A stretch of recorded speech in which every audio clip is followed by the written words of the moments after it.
Hello, Facebook fam. Welcome back to another discussion tonight to talk about CNN's firing of Marc Lamont Hill, someone whom I've been following for a very, very long time on his work for social justice for people, especially here in the United States, and now for Palestine. And so for today's event, I actually got out my Palestinian kufiya to show my solidarity for the Palestinian people. My parents are both Palestinians, and so having lived under Israeli apartheid and lived under colonialism, I'm appreciative of Marc's words for his speech at the UN that got him fired. And so today, during this message, I want to make sure that we all show our support for Marc. You know, he obviously stood up very, very strong during his UN speech to stand in solidarity with Palestinian people. And so tonight, we're going to spend this Tuesday evening exposing and explaining who these groups are, who these Israeli lobby groups are that are pressuring now Temple University to fire Marc Hill, and the ones that were working tirelessly to get him fired from CNN for saying that Palestinians deserve equal rights. It is now 2018, and Palestinians, the cause of Palestine, and calling out Israel for what it is, an apartheid state, a colonialist state, is practically forbidden. It's still forbidden to be talked about on the mainstream media. And we obviously witnessed this firsthand at MintPress when we were covering Operation Protective Edge a few years ago, when Israel was indiscriminately bombing the hell out of Gaza and committing genocide and ethnic cleansing there. And we witnessed organizations like CNN providing a platform basically for Israeli Prime Minister Benjamin Netanyahu and his cronies within his government and military to speak on behalf of their military campaign, when we barely heard the voices of actual Palestinians on the ground who were living under bombs. And so we know that you can't talk about Palestine on the mainstream media, on the corporate media. But today I've got my kufiya out to represent Palestine, to show solidarity.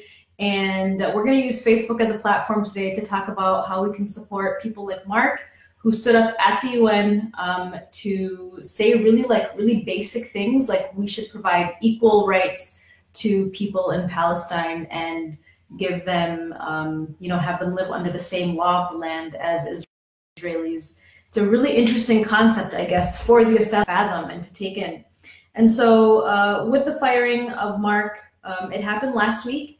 And since then, he actually had to release a statement because of all the pressure that he received for what he said in his speech. What really triggered these Israeli lobby groups is when he said that Palestine will be free from the river to the sea. It's a very famous statement to say about Palestine, because Palestine historically is now, where we would find, if we Googled the state of Israel, from the River of Jordan to the sea, to the Mediterranean Sea. That's where Palestine has existed historically. And so what Marc did is recognize Palestinians' right to their land, who are now living under Israeli occupation and apartheid. And so since he got fired from CNN last week, he has been pressured extremely, extremely hard by these groups and by the media. They've called him an anti-Semite. They've called him a Jew hater. They basically twisted and turned his words around to say that he called for the annihilation of Jewish people, which is so absolutely ridiculous, because he said nothing like that. And since he called for the equal rights for Palestinians, these groups made those accusations against him, and he has actually come out and stood by his words. He's come out in solidarity. He's like, I am not backing down. I apologize if my words caused confusion. Let me clarify. And he clarified what he meant by his words. And a lot of people actually got upset by him for apologizing within the movement. And I think they saw that as him backing down. I didn't see it as him backing down. I saw it as him making sure he was crystal clear about his message, so that people don't take his words out of context and use it to promote anti-Semitism themselves, or whatever it may be. And so now, after him being fired from CNN, Temple University, where he's a professor at, is being pressured by Israel lobby groups to fire him. And in the past, Temple University has stood by Marc because obviously he's a freedom fighter. I mean, this guy is a truth teller. He is an amazing speaker. He's an author. He's an activist for civil rights for people, everywhere.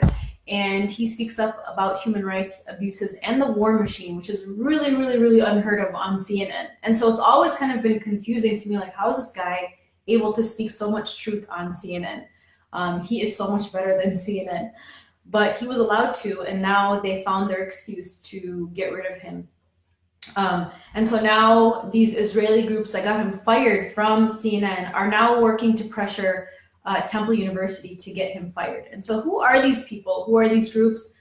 We have an article up right now on our website written by the very amazing writer that we have the honor of working with, Whitney Webb. She broke down some of these players, some of these Israeli lobby groups and special interest groups that are pressuring now Temple University to fire Marc from their university as a professor. And it's no secret that some of these people that are making these pressures have very close ties to the Israeli government, to top U.S.-Israel lobby organizations and pro-Israel, and they are pro-Israel stalwarts with ties to the U.S. political establishment. So I'm going to show you guys a really, if I can show you guys a really great cartoon by Carlos Latouf. I don't know if I can show this. He's showing kind of the restraint on speaking up for Palestinian human rights. We are being censored day in and day out. It's not just Marc, but activists all around are being censored to not speak up for Palestinian human rights. So some of the people that are putting pressure on Temple University now are working directly with organizations like Stand With Us and AIPAC. And these are organizations that I actually have spoken on panels with. And these are really, really vicious organizations that spread a lot of hate towards Palestinians, towards Muslims, and they work to dehumanize victims of the war machine abroad. They promote sectarianism around the world in their message and a lot of the advertising and propaganda that they produce. I remember speaking with somebody from Stand With Us, one of the Israeli lobby groups, and the woman basically painted all Palestinians as being terrorists, and she kept on saying that they want their children to die. They put their children to die, they use them as human shields.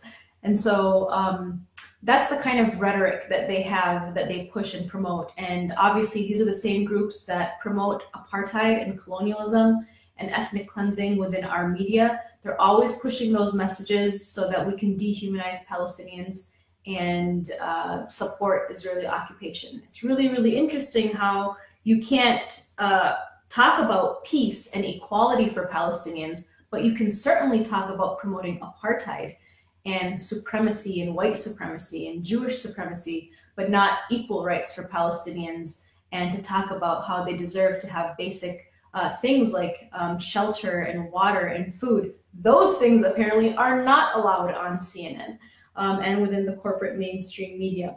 And so some of these people that are working directly with AIPAC, with the American Israel Public Affairs Committee, and Stand With Us are actually working, are actually alumnus with Temple University. So they're actually working with Temple University to get Marc fired.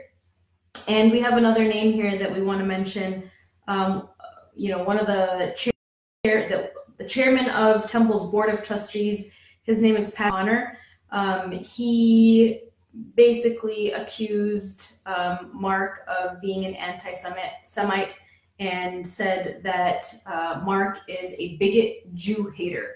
All because, again, he said that Palestinians deserve equal rights. And so he is working directly with organizations like the Zionist Organization of America.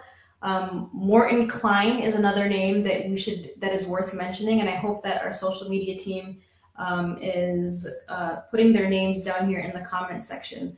But these are other people that are calling Mark a bigot, Jew hater. He also called on Ahad Tamimi. She's a Palestinian terrorist. The teenage girl that went on to defend her land and home from Israeli soldiers.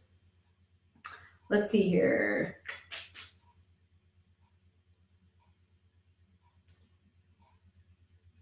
Okay, so these are the main people that are calling on for Mark to be fired from Temple University. And what's really interesting about these people is they're not just average people. I mean, I just mentioned 3 names, but just imagine having the power that these people have. I mean, they're working directly with the political establishment, with people within the Trump administration, with the former Barack Obama administration, to ensure that voices like Mark don't, take a stand. They're not heard within the establishment.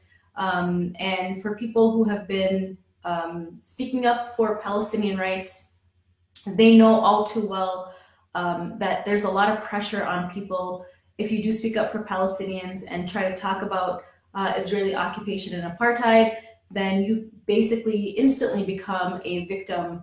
You become a target for a smear campaign by these groups. They're going to paint you as somebody who's funded by Iran, by Syria, by Hezbollah. They're going to paint you as a Hamas terrorist, or secretly a terrorist, or whatever, trying to spread whatever sort of ideology on American soil. That's the kind of dehumanization that they use and that they're using now against Mark to dehumanize him and to make him come off as some sort of Jew hater, when obviously that is far, far from the case. Israel, it was once a taboo subject, but it doesn't have to be taboo anymore.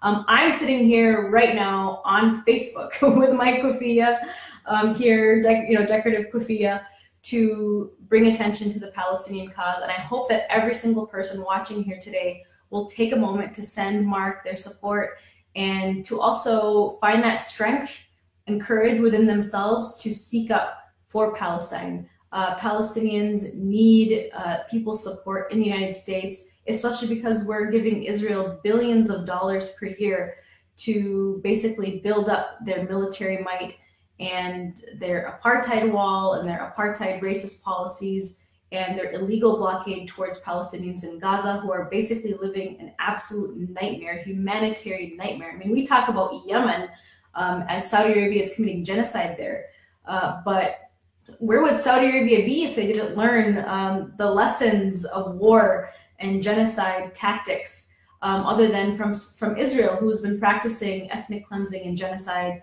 towards Palestinians for the last, 60 years now. And the world has basically failed Palestinians. They've been,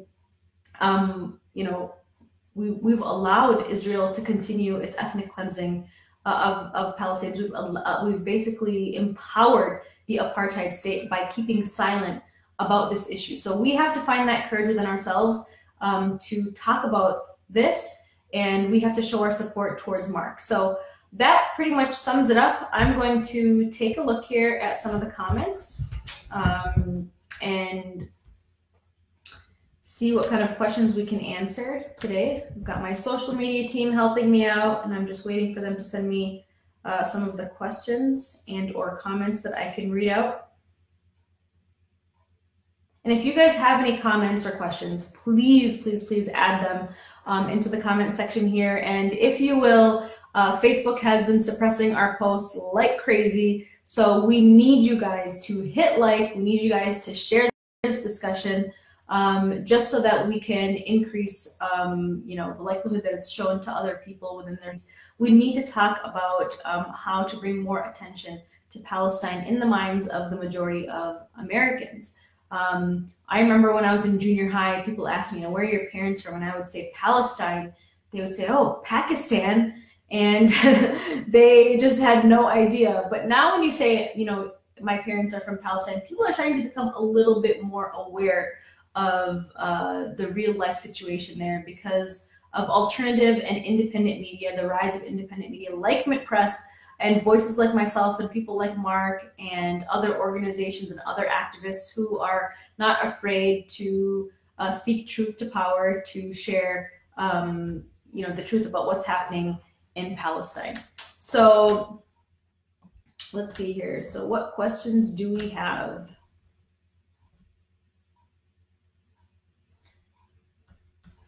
Oops.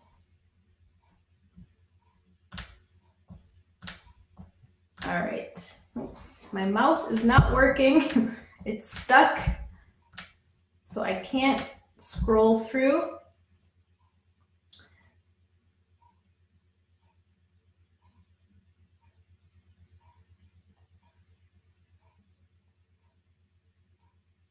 All right. First comment we have from Patrick Williams. Mnar, you are a truth teller. We all could learn from you. Thank you, Patrick. I appreciate it. You are a truth teller as well. And thank you for watching and listening to this conversation. So John Gold asks, those who speak out against the policies of the Israeli government against Palestinians are not anti-Semitic. Everyone in that region is a Semite. Thank you. Thank you for pointing that out. I think I forget to mention that sometimes in this conversation, but pretty much everyone in the Levant region is considered a Semite. So Palestinians, considering that they are the indigenous people of the land, they would definitely be considered Semites.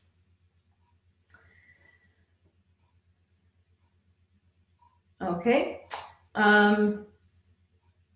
Shayna Stone Collins is asking, does Mark want to be reinstated with CNN? I haven't seen him post anything saying that he wants to be reinstated with CNN. I think for Mark, he definitely stuck out at CNN because he's such an advocate for peace and justice and inclusion for all people around the world. I mean, I personally would not want to be on a panel working at CNN, but also I think that there is value in it because you are reaching an establishment and mainstream audience that you wouldn't otherwise be able to reach. And so I think from that aspect, it would really benefit Mark to be put back at CNN. But I don't know. I haven't seen him post anything, so I don't know what he wants. But I do know that his job as a professor is even more important because he is working with so many young people on college campuses to influence their perspective on world events. So I think that would be really, really important to ensure that he would stay working with Temple University. Let's see here. So somebody's asking, so Brad Prather, I hope I'm pronouncing your last name correctly. How can Israel and Palestinians live in peace? And I think that's a really important question. And Mark, in his UN speech, and I hope our social media team will link that in the comment section. Palestinians and Israelis can live in peace if they live under a one-state solution. And that's the problem, is that the Israeli government does not want to have people living there together in peace under one rule of law where everybody has equal rights. What Israel wants is an apartheid state where Jewish people are treated as first-class citizens, and Palestinians, whom are both Muslim and Christian, are treated as second-class citizens. They have different set of rules for them. I mean, that's like saying that in America, it's basically bringing back Jim Crow laws. And that just seems completely unacceptable by any means for that to be taking place, especially in 2018. And so that's what the Israeli government wants. And that's why Mark is being attacked right now, is because he was promoting that idea that Palestinians and Israelis should live together peacefully under a one-state solution where everybody has equal rights and everyone is held accountable. Right now, Israel cannot be held accountable for its apartheid policies. I think that's one reason why Israel is so adamant about not having a one-state solution, but a two-state solution. If Israel were to abide by a one-state solution, Israel would then be held accountable for its apartheid policies, for the war crimes it has committed, for the illegal blockade that it has committed against the innocent civilians in Gaza. And so that's why Israel is definitely pushing for the two-state solution. Another reason Israel is pushing for a two-state solution is because they've stolen so much, they've annexed so much Palestinian land that by the time a two-state solution would be put in place, which I don't even think it will ever really come to a fruition anyways, but by the time Palestinians are given their own state, it's like Israel has like stolen all this land and Palestinians are given like a dot of land in comparison. And so that's what Israel is pushing for. They just want to annex, and cut as much land as they can. And that's why they keep pushing this two-state solution. Nobody wants a two-state solution except for the United States and NATO allies, obviously, and then Israel. And so the way to peace in Palestine is for a one-state solution where Jewish people, Muslim people, and Christian people can live together peacefully under one rule of law. And I just feel like that's like, how does that even sound bad? That sounds beautiful. In fact, that's how people lived in the land of Palestine for a very, very, very long time. And it wasn't until the UK, the British government, helped create the state of Israel and basically used it as a divide and conquer to divide all three of those religions and create the scenario that we're seeing today. Believe it or not, before that happened, Muslims, Jews, and Christians did live peacefully together, and they supported each other. They spoke the same language. They helped each other during war. It was a very normal concept. No, Jews and Muslims have not been killing each other for thousands of years. And so we need to kind of get off of that, you know, colonialist mindset. Okay, so we have a question from Trisha Roberts, and she is asking, how can we change the dialogue that criticizing apartheid is not anti-Semitic? It's the new nonsense by the Hasbara. Absolutely, I could not agree with you more, Trisha.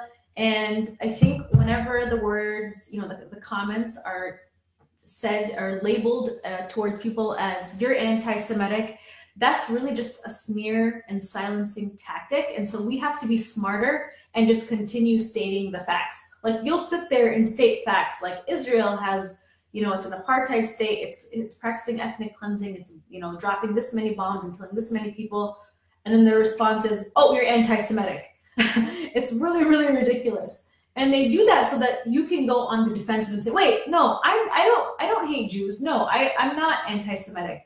And obviously, when you're calling out Israeli apartheid, it has nothing to do with Jews, because real Judaism is peaceful and loving, just like real Christianity is that way and real Islam is that way. What we see today in Israel is a form of Judaism that has been hijacked by the war machine. It's become an arm of the war machine, just like ISIS has become a war, you know, an arm of the war machine to justify war and make profits for the war machine. And so we have to be smarter than these people who are falling for the propaganda of the war machine. And so we have to continue to basically state facts and not get on the defensive. When somebody says, well, you're just anti-Semitic and anti-Jew or whatever, you just have to go right back to the facts and ask them, well, if you support, you know, peace and inclusion, would you be okay if, you know, Israel or, you know, if Palestinians were doing these same things to Israelis? And of course, no one would be okay with that. So sticking to the facts, stating them over and over again is really the solution. I've been in debates with people from Stand With Us, from people from AIPAC. I've been on college campuses speaking out about Palestine, and they do this to me. They sit in the audience. You're anti-Semitic. You hate Jews. I mean, it's like the most childish way of discussion and persuasion. It's very, very childish. They do it to kind of to silence you and get you on the defensive. And you just have to stay calm, keep your cool, and just state the facts. And the people that are watching these discussions get it. They see what's happening. And we have to be really smart in the way that we discuss these kinds of things. So Marianne Mortada is asking, why is Israel given the right to defend itself, but Palestinians are not? Same goes for Syria and Lebanon. Well, it's very simple. Israel is a proxy, and it's an arm of the U.S. military war machine. And as long as we can continue to empower the Israeli military through our billions of dollars of weapon assistance and through our foreign policy support, Israel will always have the right to defend itself in the eyes of the international community while they commit the crimes that they do against humanity. And so that's really what it comes down to, is that this is what our foreign policy allows. It's what the mainstream media allows. And it's really, really ironic and sad that in countries like Iraq and Syria and Lebanon, when they legitimately have a terrorism issue that's being funded by our administrations, like, you know, us driving ISIS into those countries, when they come out and they start to fight ISIS, we start to get nervous and, oh my gosh, how can they don't have a right to be fighting our moderate rebels? All of a sudden they're moderate rebels. And it just becomes a war of words. And so that's really what it comes down to, is really, you know, fake sort of peace talks and really bad foreign policy. So we're going to take one more. I'm going to take one more question on the subject. We've got a few here. Let's see. So Ahmed Wahid is asking, why is the international community ignoring the atrocities and annexations the Israeli government is committing? Well, clearly the Israeli government has a lot more power and influence around the world than we are made aware of. And if Israel did not have so much power, it would not be able to get away with the kinds of crimes and annexation of Palestine that we've seen. But they do. And part of the way that they do that is not just power through government, but power and influence through media. If you look at the New York Times, for example, and I'm talking about media before I get into that. The reason I'm talking about media is because it's justifiable in the eyes of regular people because of their influence on media and through their promotion of their propaganda messages.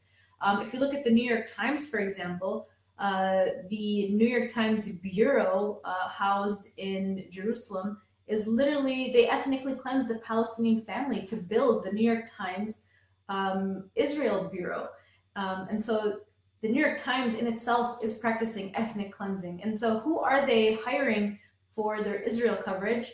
They're reporters in Israel covering the conflict between, you know, Palestinians and Israelis. Is run by establishment Israeli journalists whose children are enlisted in the IDF. And so we all know that that's not objectivity. That's not going to ensure that their journalism is speaking up for the little guy. Their journalism is going to be speaking up for who? It's only going to be amplifying the voice of the establishment Israeli system. The other thing to mention about the New York Times, and I'm just using the New York Times as an example because it's the perfect example to show how much influence Israel has over US media and Western media. But the New York Times receives regularly, they receive gag orders from the Israeli government on what they can and cannot publish about what's happening in Israel and Palestine. And so that in itself shows just how much pressure Israel puts on organizations in Western media like the New York Times. And so that in itself shows just how much you know, of the information that we are getting is factual or not in terms of the crisis in Palestine and Israel. And so I'm going to wrap it up here. Again, my name is Mnar Muhawesh. I'm the founder and editor-in-chief of MintPress News. Thank you for joining me again tonight on this beautiful Tuesday evening to talk about CNN's firing of Marc Lamont Hill. Please show your support and solidarity to him by sending him messages of love and support. He is facing extreme and immense pressure from these Israeli lobby groups to back down from his statements against supporting Palestinian human rights and equality for Palestinians from the river to the sea. In addition to that, we have articles on our website at MintPress News. One in particular breaks down the Israeli lobby groups that are attacking Marc Lamont Hill, who are pressuring CNN and Temple University to have him fired. So make sure you guys check it out. All right, talk to you guys next week. Bye-bye.